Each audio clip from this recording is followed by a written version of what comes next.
വലുതായി വന്നു. അണ്ണാന്റെ പ്ലാവ് വെള്ളം കിട്ടാതെ കരിഞ്ഞുപോയി. ആനയുടെ പ്ലാവിൽ ഒരുപാട് ചക്കയുണ്ടായി. അത് കണ്ട് അണ്ണാന് കുത്തിമൂത്തും.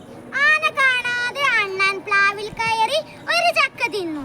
ഞാനൊന്നും അറിഞ്ഞില്ല എന്ന ഭാവത്തിൽ ഇറങ്ങിപ്പോരുകയും ചെയ്തു. എന്റെ ഒരു ചക്ക കാണാനില്ലല്ലോ. അണ്ണാനോട് ചോദിക്കുക തന്നെ. നീ എന്റെ ചക്ക തിന്നോ? തിന്നോലോ. ഞാനൊരു ചക്ക തിന്നോലോ. അണ്ണാൻ പറഞ്ഞു. ആനയ്ക്ക് ദേഷ്യം വന്ന് അണ്ണാനെ എടുത്ത് ഒരൊറ്റയേറ്. അണ്ണാൻ ചെന്നു വീണതോ ഒരു എണ്ണക്കുടത്തിൽ. അവിടെ എണീറ്റ് അണ്ണാൻ പറഞ്ഞു, നിന്റെ ചക്കയും തിന്നു, എണ്ണയും തേച്ചു.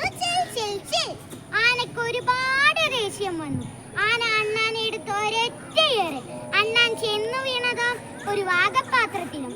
അവിടെ എണീറ്റ് അണ്ണാൻ പറഞ്ഞു, നിന്റെ ചക്കയും തിന്നു, എണ്ണയും തേച്ചു, വാഗയും തേച്ചു.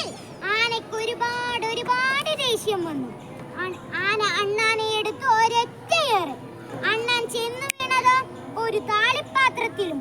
അവിടെ എണീറ്റ് അണ്ണാൻ പറഞ്ഞു, നിന്റെ ചക്കയും തിന്നു, എണ്ണയും തേച്ചു, വാഗയും തേച്ചു, താളിയും തേച്ചു.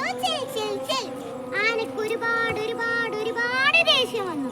ആന അണ്ണാനെ എടുത്ത് ഒരൊറ്റയേറ്.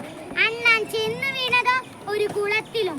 അവിടെ എണീറ്റ് അണ്ണാൻ പറഞ്ഞു, നിന്റെ ചക്കയും തിന്നു, എണ്ണയും തേച്ചു, വാഗയും തേച്ചു, കുളിക്കുകയും ചെയ്തു. ആനയ്ക്ക് ഒരുപാട് ദേഷ്യം വന്നു. ആന അണ്ണാനെ എടുത്ത് ഒരൊറ്റയേറ്. അണ്ണാൻ ചെന്നു വീണതോ ആനയുടെ പ്ലാവിൻ കൊമ്പിലും. അവിടെ ഇരുന്ന് വാലാട്ടിത്താളം പിടിച്ച് അണ്ണാൻ പറഞ്ഞു, നിന്റെ ചക്കയും തിന്നു, എണ്ണയും തേച്ചു, വാഗയും തേച്ചു,